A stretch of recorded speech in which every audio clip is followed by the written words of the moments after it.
Everybody mentioned value, and that shows that they're at the right panel. There's a piece that I'd recommend from the New England Journal about a year ago by Mike Porter on value in healthcare. And it's not about therapeutics, but it could be applied. And in it, he tries to define value for healthcare, and I think it applies to the problem that we're talking about and facing. First of all, he says that value should be defined around, not by necessarily, but around the customer. And so I think one could say there's a problem right there, because R&D organizations didn't, at least historically, often think about the customer yet. And marketing organizations thought that they could make the customer think the way they wanted them to, not necessarily the way the customer wanted. But I think that's a key part of the paradigm that needs to be adopted, and it actually suggests, although it takes a while to get your head around this, a measure for value, since outcomes measure, and since cost matter, and since cost matters, that Porter defines value in healthcare as outcomes divided by cost. Then he suggests a whole tier that we're not, unless somebody would like to, we're not going to necessarily get into, of what are the outcomes that really matter, things like living. That kind of is the top for most people. It really sets, I think, the theme, which is very different than the way either R&D or marketing organizations have thought about it, or payers have thought about it. But it's something I'd like you to keep in mind as we go through this discussion. And maybe let me start with the first question to Peter Pitts.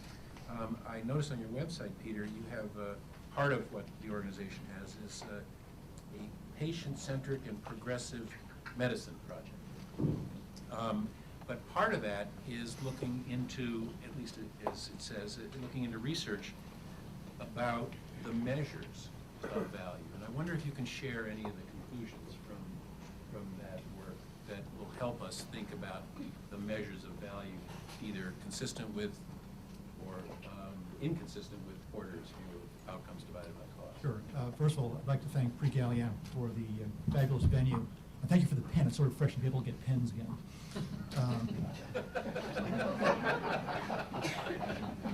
You mentioned and the names of the pharmaceutical companies are in invisible ink. I'll start by telling you probably the only FDA joke you'll hear today. Two industry researchers are talking, and one says to the other, "What are you working on?" And the other says, "Well, I'm working on this great new molecule. If it passes muster, it gives the patient immortality." And the other one says, "Great, it'll take the FDA forever to approve it." That's your first endpoint joke of the day. So Dick, you should repeat it. They didn't laugh loud. Dick, you mentioned the issue of the customer. So I think that's where you start. And who is the customer? Is the customer the purchaser, or is the customer the patient? And I think that if you go back to healthcare reform bill, if you call it Obamacare, I guess you're against it. If you call it the ACA, I guess you're for it. But here's some direct quotes from it. It's relative to your question. Encouraging the use of high-value services.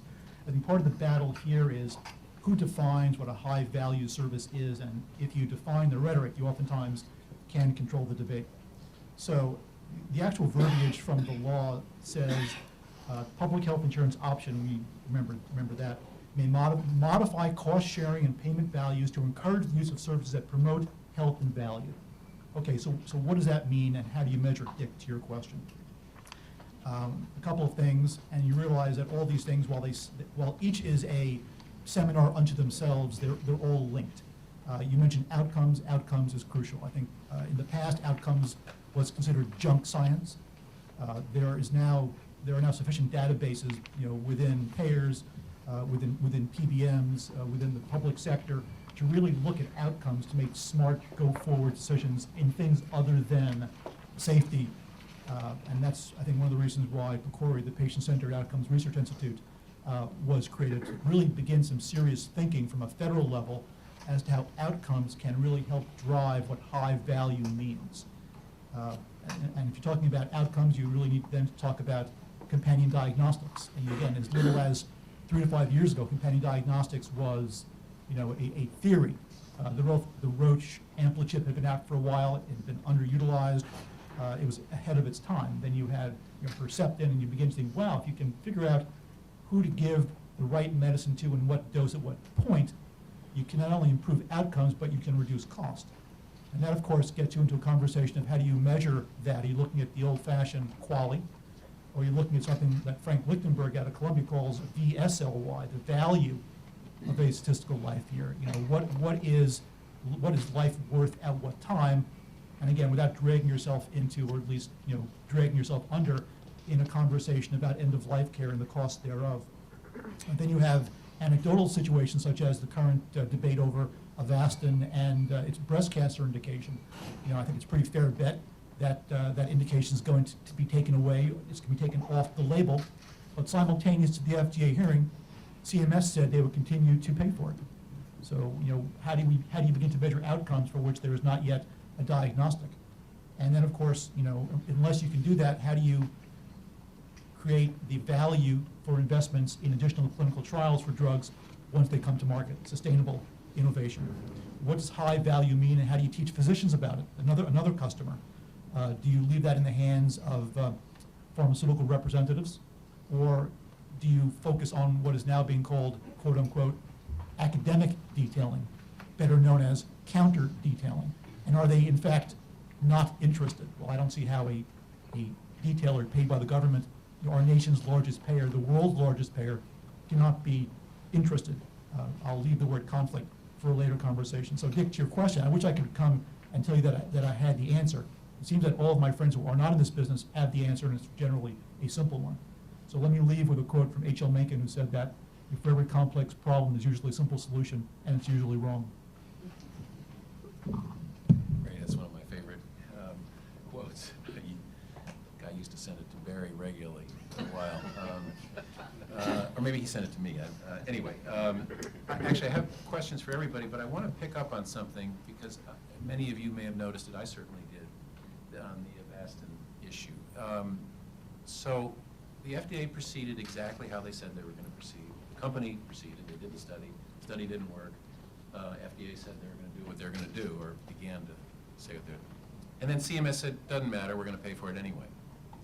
So is that just pure politics? And what message does that send? What does that do to this whole question? I mean, was anybody else surprised by that? Well, first of all, let me tell you that the FDA did not know that CMS, and this was really the Secretary's office, did not know that the Secretary's office was going to come out with that statement. You know, literally, you know, an hour after the hearing was over, they were really caught by surprise. So they weren't connected at all? They were not connected at all. I think the bad news is they reached the right decision for the wrong reason. I believe it was a strictly political decision. I would not want to enter into an election cycle denying women a choice for breast cancer. Even though it doesn't work? Well, it works for some women. The question is, how do you figure out which women it works for? Yeah. But I do think it sends a very strange signal to people who are trying to figure out this value equation and the new rules around, okay, we'll give you the phrase for it is, but a tentative approval as long as you do the study, but if the study result doesn't come out, then you're not going to get it anymore, and then, so what? It's kind of value-based insurance design backwards.